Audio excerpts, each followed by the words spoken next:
Senator Erwin Tulfo is raising the need for the Philippine government to reconsider its stance on a one-China policy, citing Beijing's continued harassment of Filipinos and its claims over the West Philippine Sea.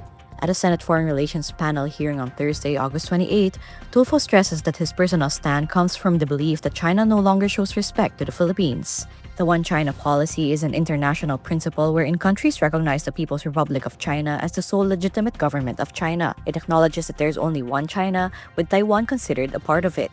Among the countries that recognizes this principle is the Philippines. One China policy kami ito, huwag kayong makialam. But what about us? What about our rights? Our rights at the West Philippine Sea. Our fishermen driven away back to our shores.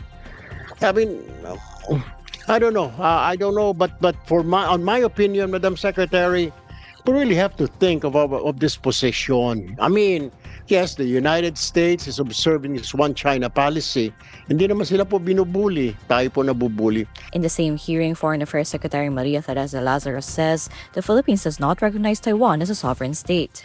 She says the country is leaving it all to the Chinese people to resolve cross-strait matters. And that the Filipino people have long-standing relations with the Taiwanese people and we therefore benefit from continued engagement with them. But just to add a little bit more, we do not recognize Taiwan as a sovereign state.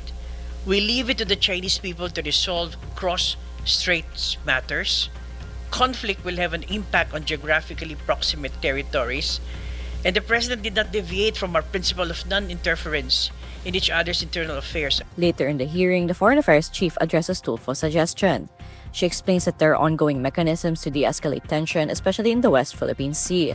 But while Tulfo agrees that these mechanisms are great, he underscores that China's attacks have become more intense. This is what we were saying na we keep on observing one China policy at para wag natin tratuhin bilang ibang bansa ang Taiwan because sa kanila yon. But the point is, pero bakit tayo patuloy po na binabastos ng ating kapitbahay?